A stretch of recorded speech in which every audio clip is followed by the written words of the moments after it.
Vamos entender mais sobre essa arma. Vamos lá. Como foi depois? Como o senhor começou a preparar o homicídio? Como você dividiu tarefas com o Macalé? De onde veio o aparato para a prática do crime? Tá, vamos lá. O senhor quer começar por onde? Pelo carro, pela arma? Vamos começar pela arma de fogo, então. Pela arma de fogo. Havia algum requisito específico para a obtenção da arma? Entre o senhor e o Macalé? Não, Quem foi o responsável por isso? Eu pedi o Macalé para arrumar uma arma, porque nós já tínhamos as nossas armas de verdade, mas normalmente, não custava nada mandar uma pistola. Falei, Macalé, uma pistola, pô. O cara é amigo desse ano todo, ele deve ter umas 300 pistolas à disposição dele. Mas não falei uma pistola. Eu só disse o seguinte, que não seja um revólver. Senão eu vou estar regredindo para usar um revólver, mas não usar uma pistolinha. Então eu falei para ele trazer uma arma. E uns dias depois, eu não posso precisar exatamente quantos dias depois, mas foi bem próximo. Ele me vem com uma bolsa e falou assim, tô aqui no quebra-mar, chega aqui, não sei o que. Aí fui no quebra-mar. Quando eu cheguei lá, aí ele abriu o carro, tá aí a bolsa. Foi o quê? Abriu, fechei, aí vi uma MP5. Pô, me deu vontade de rir. Falei, pô, mas de onde tirou isso, Macalé? Aí ele, pô, não, eu peguei lá com os caras. Falei, uma MP5, pô, eu adoro. Para o senhor ter ideia de quanto eu gosto daquele modelo de arma, eu trabalhei para lá no BOP durante alguns anos e eu comprei uma réplica dela em calibre 22, que é o modelo GS-G5, alemã, também alemã. É uma concessão que a HK, que é a fábrica original da MP5, deu a essa empresa. Aí fez uma GS-G5, ou seja, é uma réplica idêntica em calibre 22. A diferença vai ter no mecanismo, óbvio. O carregador tem uma janelinha, porque a munição é bem menorzinha, mas se o senhor quiser comprar, por exemplo, uma coronha, vai caber nas duas. É uma réplica, a carcaça em si é igual. Tanto é que a réplica, né, como o próprio nome já sugere, a réplica ela tenta fazer o mais próximo possível do original. Então eu tinha equipamentos, tinha acessórios, muita coisa de MP5. Por quê? Porque na época eu trabalhava no BOP, a gente não podia mexer nela, para pegar de serviço do dia que ela estava lá. Mas a minha, registrada no meu CR do Exército, eu botei ela, enfeitei ela toda, botei um monte de coisinha. Tinha 2 tipos de coronha, tinha lunetinha de propoint, tinha rosca para abafador, uma rosca que vai por fora do cano, que eu usei na MP5, nessa MP5 que o Macalé trouxe. Ele me disse que foi buscar com o peixão, novamente, e com o fininho. E tinha uma recomendação seguinte, a arma tem que voltar para o lugar. Então, eu falei, pô, Macalé, essa MP5, aí eu já estava pensando até nem usar ela, eu cheguei a pensar isso, ficar com ela para mim. Aí, não, tem que devolver, cara, tem que devolver, vamos fazer isso aí e tal. Aí levei ela para casa, desmontei ela toda para ver se estava realmente plena, não descarreguei os carregadores estavam cheios, eu falei, as munições, que eu não queria botar os meus dedos nas munições. Ele, não, eu já fiz, já mexi aí, tá, eu falei, conferiu, e tá até o talo, ou seja, estão cheios, estão todas novinhas, estão todas bem conservadas, foi então a munição não se mexe, tá? Aí eu desmontei ela porque de primeiro escalão, né, para ver se tem um percussor, para ver essas, desmontei de primeiro escalão, tem WD-40, tinha uma poeirinha por dentro dela e tal, e adaptei a rosca, porque eu tinha um abafador. Eu adaptei uma rosca nela que vem por fora do cano. A HK, por exemplo, ela tem uma particularidade, que é o cano dela, ele tem 3 travas, que chamam de trava delta, que chama, porque tem 3 travinhas. Então, esse conector que eu tenho, ele vem por cima, calça o cano, gira e fecha uma chavinha. Ou seja, as 3 travinhas originais da HK seguram ela, faz a própria trava. Aí, ou seja, o cano, sem ter que fazer rosca no cano original, você fica com uma arma com rosca. Aí você vem e acopla o abafador, o supressor de ruído, sem ter que mexer mecanicamente na arma. É só um adaptador. Eu tinha ele. Aí botei nela e botei o abafador. Então o senhor usou acessórios próprios, né? Que já eram de propriedade do senhor. Entendi, porque tinha uma plataforma igual, uma área de plataforma igual. A minha coisa era idêntica. Entendi. O senhor falou que quem forneceu o armamento foi o Fininho e o Peixão, né? Que é o Robson, né? O Robson Peixe, vulgo Robson Calixto, vulgo Peixe ou Peixão, né? O senhor sabe de onde era o Fininho? Por que o Macalé foi procurar esse miliciano? Por que obteve arma com ele? Doutor, por que foi lá buscar com ele? Eu não sei exatamente como foi a tratativa para buscar. Eu sei como foi para entregar. Que depois, lá na terceira reunião, o Domingos falou para levar a arma pro cara lá. Cara, o que chama atenção é que o Lessa, ele tem tudo de cabeça, né, cara? Tu não percebe em momento algum ele, assim, titubeando, ele confuso. Ele não se confunde, isso aí é notável. Volta. Isso aí é notável. Ele não se confunde e quando ele vai falar, ele tem muita característica de quem tá lembrando de alguma coisa, que ele olha assim, né, pros lados. Então, isso daí é bem... parece que tá narrando de fato o que aconteceu, né? O passo a passo ali dos acontecimentos, porque ele não gagueja, ele não fica, eu não lembro, uma outra coisa que ele vai falar, olha, eu não lembro muito bem se foi tal data ou tal data, ele é bem... E ele fala, né? Ele fala assim, não, doutor, isso eu não lembro, não sei porquê, mas é tal coisa. Tu vê que ele tem um domínio, né, do que ele tá narrando. Agora, ele tá 6 anos preso, ele pode estar muito preparado, mas também pode ser... Tudo isso são fatos que ele realmente tem para apresentar, né? Vamos lá. Ali a ficha caiu, o cara realmente tinha que voltar para algum lugar, porque essa arma, ela tinha número. Ela não era abrasionada, porém ela tinha numeração intacta. Aquilo me chamou a atenção. Por quê? Porque parecia ser de algum acervo, de alguma força, de algum órgão estatal. Porque a primeira coisa que o cara faz quando tem uma arma ruim, que é fria, né? É raspar o número. Porque ele, além da arma, ele vai sentar numa receptação. Então, aquela tinha. E aquele negócio, tem que voltar. Mas, pô, depois de ter cometido um crime, nós batemos de frente com isso pra caramba também, e ela acabou voltando realmente pro mesmo Peixão e o mesmo Fininho. Lá na terceira reunião a gente entra nesse detalhe. Esse é um ponto que eu queria perguntar pro senhor, né? Então, a arma não era abrasionada. Ela da Polícia Civil, ela não era abrasionada. Vamos ver. Enquanto isso te incomodou, na verdade, dois aspectos. Primeiro, o senhor notório entusiasta de arma de fogo, tinha outras armas, tinha condição de empregar o próprio armamento na execução das vítimas, não precisava de uma arma de fora.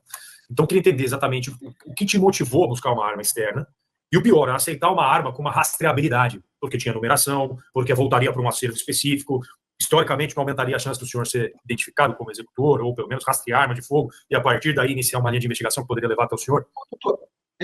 Vamos lá. A princípio, eu não dei muita atenção com relação a isso.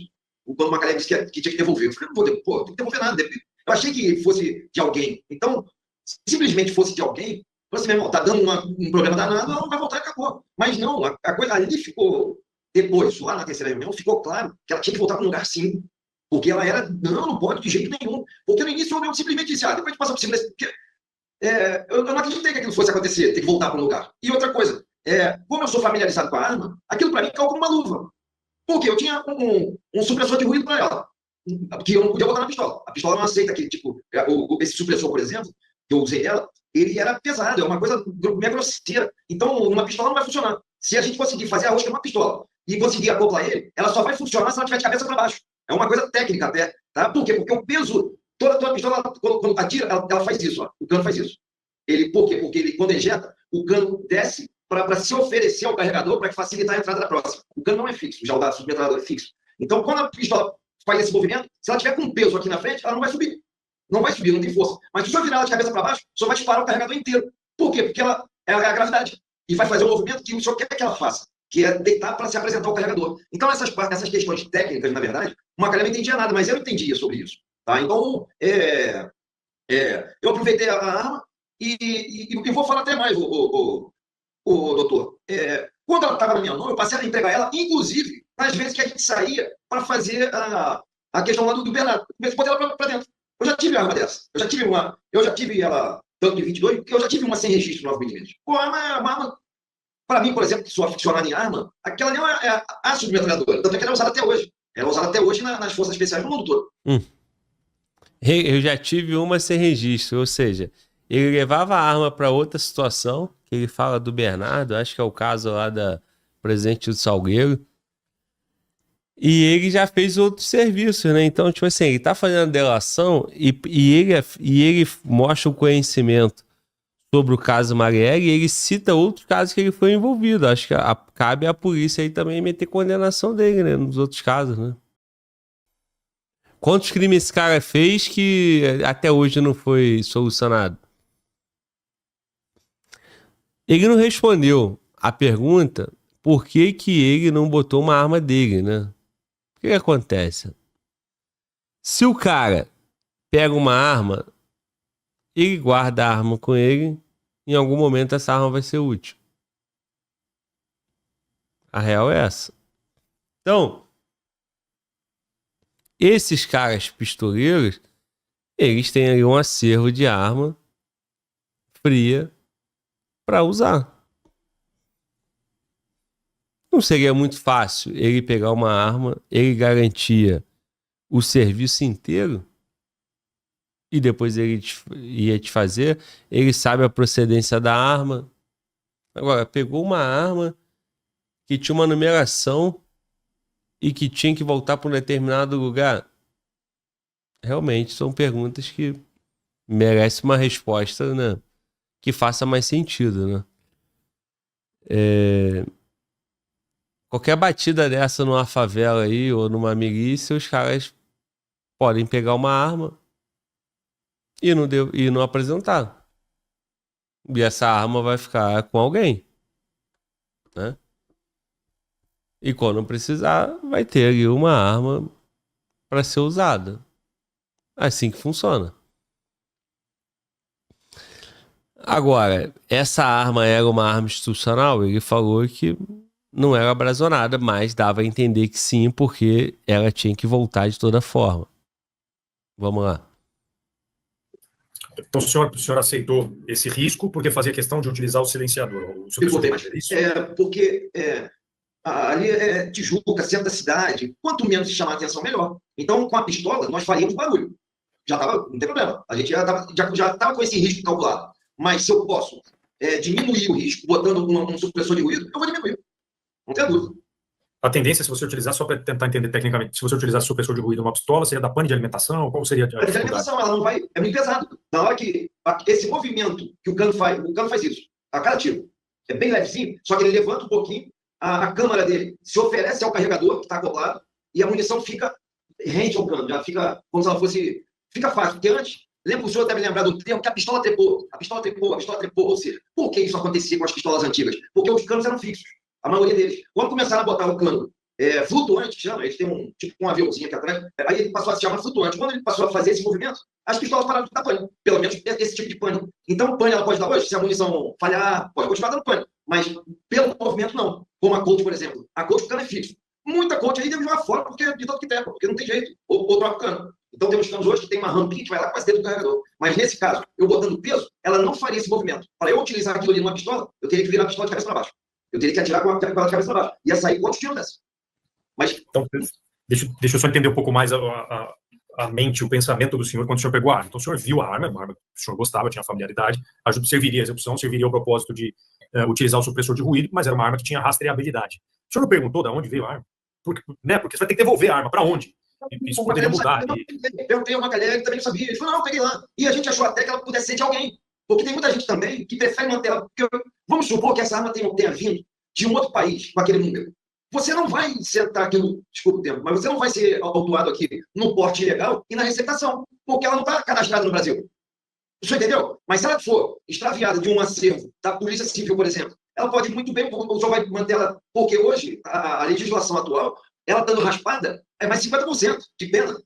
Então, quer dizer, o cara, de repente, prefere manter o número dela, sabendo que pode até chegar a algum lugar, do que raspar, já está esperando um problema. Então, o cálculo do problema, ele hoje, por exemplo, vamos supor, a arma veio da Argentina, veio da Bélgica, veio de onde for. Com aquele número, eu não preciso raspar. Eu vou manter aquele número. Eu não vou dar numa receptação, porque ela veio da Bélgica. O senhor entendeu? Por mais que tenha uma rastreabilidade, hoje existe tecnologia para chegar lá na Bélgica e falar, não, realmente, saiu da delegacia tal, lá na Bélgica, não sei o quê.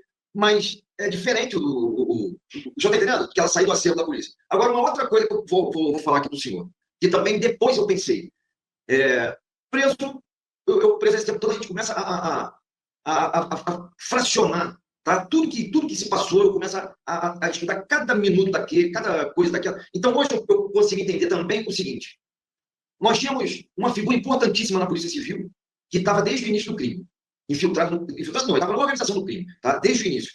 Quem me garante que essa arma não saiu do acervo da Polícia Civil ou da apreensão, das apreensões? Porque tem muita arma apreendida que vai passar pelo trator.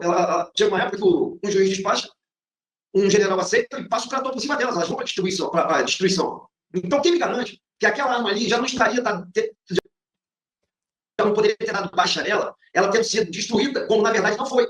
Então, ela podia ser uma fantasma. O senhor está entendendo? Uma arma apreendida pela Polícia Civil. Pô, nós tínhamos simplesmente o ex-chefe de Polícia Civil no crime. Pô. É isso, cara. É isso que eu acabei de falar. Você pode ter uma arma que foi apreendida aqui numa favela, numa operação, alguma coisa, você não apresenta. É uma possibilidade que eu coloquei. Ou você pode ter uma arma que foi apresentada, tá ali registrada e tal, né? Tem uma numeração e essa arma vai ser destruída e você usa e volta para lá para ela ser destruída e não fazer falta. Foi a parte que eu tinha comentado, né? Que ele diz que pode ser da Polícia Civil e cita até um pouco antes, uns 2 minutos atrás, a questão do acervo, né? Era muito mais fácil. Bom, ele não prova nada, né? Mas a lógica eu acho que faz sentido, né? De que era mais fácil aquilo estar num acervo da Polícia Civil e ter vindo de lá, até mesmo pelas pessoas que estavam envolvidas, né? Mas prova, até agora, é só a delação dele mesmo. Né? Não, olha só. Vamos lá, então vamos raciocinar em cima disso. Se a arma estava registrada por uma operação, seria simples. Na investigação, você ia ver a numérica dela e olhar lá os inquéritos e a lista que ele está dizendo aí de destruição, essa arma teria que bater. Em tese, né, eu sei que não é tão simples assim, é um volume muito grande, mas, concorda comigo? Tem uma arma de uma numérica tal que foi apreendida na ocorrência tal e que está lá e que essa arma já foi para autorização do exército para destruição. Isso não aconteceu. Né? Isso não aconteceu. É mais fácil ser uma arma que não foi registrada numa ocorrência. Porque é o seguinte, o Mano Walter tá ali, pegou o Mano Walter tá com uma pistola. Uma arma qualquer. Deu 3 tapas no Mano Walter, mandou o Mano Walter embora. O Mano Walter é ladrão, pegou a arma, ninguém registrou. Essa arma, de quem é? O rogo do Mano Walter lá, que ele tem essa arma. Ninguém registrou, a arma tá aqui, tá com polícia, tá com miliciano, tá com alguém. Em algum momento vai ser útil essa arma para matar alguém, para alguma coisa, né? Então, faz mais sentido o cara que vai cometer um crime usar uma arma desse tipo, porra. Agora, como é que funciona? Toda arma tem um rastro. Por isso que os caras rastram. E aí você pega a numérica e você vai ver que é um lote de um determinado local. Né? E aí ele faz da acusação pro Rivaldo, porque ele diz, olha só, calma aí, pô, tinha um cara que era o número 1 da Polícia Civil que estava envolvido no crime. Essa coisa que tem que devolver a arma, faz sentido que essa arma seja da Polícia Civil. Agora, fazendo uma lógica com o Rivaldo. Mas, porra, a numérica disse o quê?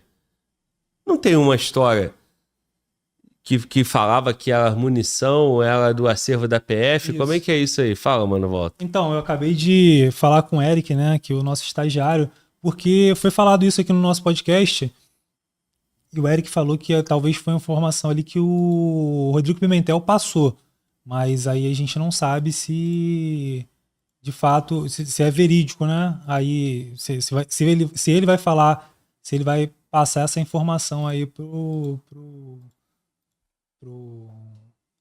PGR. Nesse depoimento ele não fala sobre essa questão das munições da PF. A gente fez um react daquele Reels do Pimentel aquela vez falando da munição da PF, né? Aí agora vem a questão de uma arma que pode ter vindo da civil. A gente acaba ficando com mais perguntas do que resposta, né? Pois é. Assim, a arma tem um fabricante, tem uma numérica. Você pergunta o fabricante quem comprou essa arma. Ou não? Sim.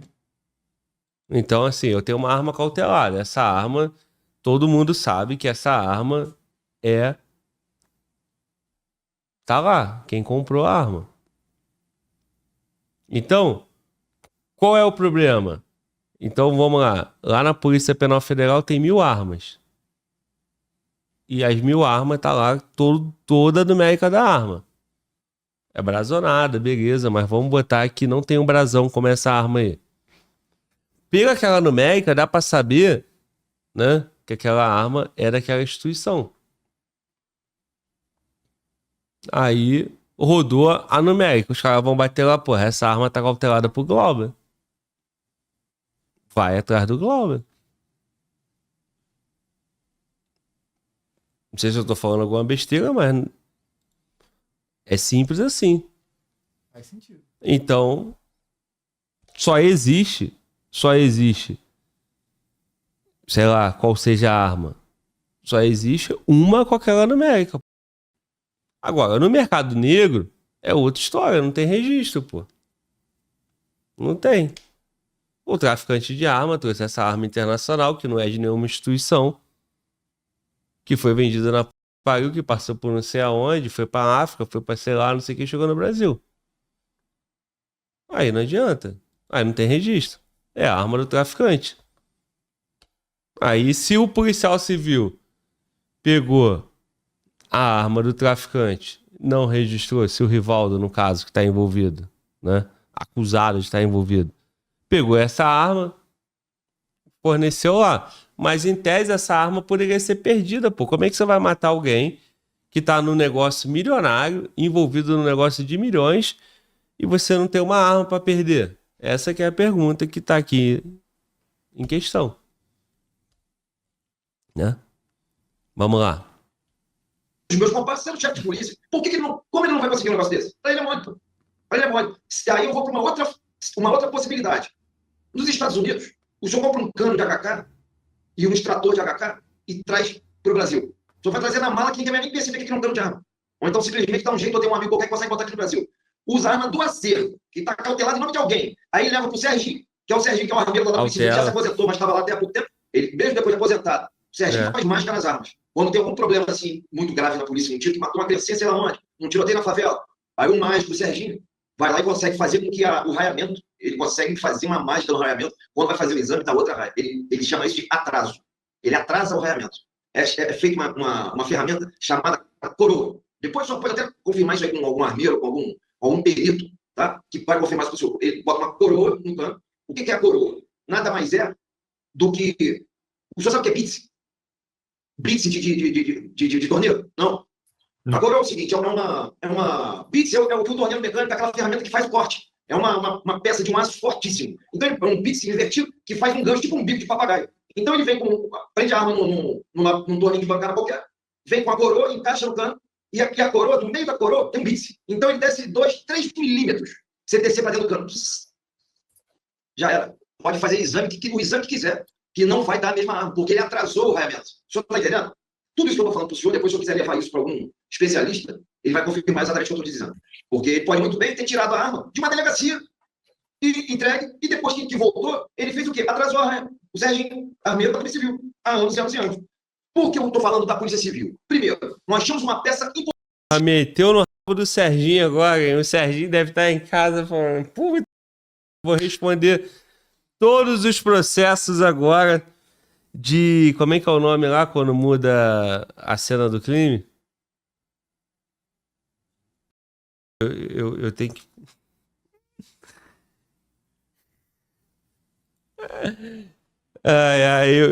Eu esqueço, eu pergunto pra vocês porque esse silêncio aí constrangedor. O pessoal tá falando balística, perícia. Não. É um nome técnico, né? Não, cara, é quando a polícia vai lá e faz uma cena diferente, no caso, né? Meu Deus do céu. Obstrução. Obstrução e justiça, perfeito, mano, volta. Alguém falou aí? Alguém falou aqui, eu só Obstrução falei. e justiça, né? E aí o camarada, né, mudou ali, né? Ele deu uma arma com disparo. Aí é outra história. Eu falei da numeração da arma. Agora, tem o... né? Fica ali o cartucho, né, da arma. Aí, com base naquilo ali, eles vão fazer a balística. Só que aí, desse jeito aí, não tem como achar. Pô. Aí vai pegar a arma que estava na operação, vai pegar o que foi, vai pegar tudo isso e vai fazer a perícia. Aí eles vão mexer na arma e quando fizer a balística não vai confrontar com aquele, entendeu? É mais ou menos isso que ele tá dizendo. Pegou a arma, o tal do Serginho Mágico lá mudou, pegou, né? Porque, assim, o disparo do Rony Lessa, eu acho que ficou dentro do carro, né? Ficou dentro do carro, isso. Não é isso? Isso, ele atirou de dentro do carro. Que é uma outra dificuldade. E a arma foi encontrada depois? Não sei. Tem essa informação? Não sabemos. Não, e tanto é que se tivesse, eles conseguiriam fazer esse rastreamento, né? Não, talvez pegaram, fizeram, mudaram, né? É o que ele tá falando. Não chegou porque o mágico lá pode ter mudado. Essa arma tá lá no acervo da Polícia Civil. Periciaram todas as armas da Polícia Civil. Todo mundo que tinha essa arma foi periciado. Da PF, da Polícia Civil, da PM. Entendeu? Não pode ter voltado, e não confrontou. Sabe que não voltou. Confrontou. Ele tá falando, por que não confrontou? Porque o tal do mágico pode ter... Meteu no rabo do Serginho. Agora... É isso, vamos. Dentro da Polícia Civil, que é o doutor Ivaldo, tá? Ele tinha condições facilmente de meter a mão numa arma dessa. E segundo, todo o acervo militar, seja ele Marinha, Exército, Aeronáutica ou das polícias militares dos estados, a conferência diária. Não se passa o serviço sem ter conferido um revólver. O senhor está entendendo? Então, os caras têm 200 fuzis no acervo de um batalhão. Ele não passa o serviço se o outro cara que faz o meu serviço, enquanto não acabar de botar o último. Num acervo militar, é impossível. Então, se o cara chegar para assumir o serviço, só tem 199 fuzis. Ele não assume o serviço, ele vai direto no oficial de dia e mete a boca no trombone. Ó, tá faltando um fuzil, tá faltando um fuzil, tá faltando um fuzil, e a gente já começa o problema. Já na Polícia Civil, não. Você acautela. Tu pode ficar 3 anos com a arma. Eu fiquei com quase 5 anos com uma AK-47 no acautelado.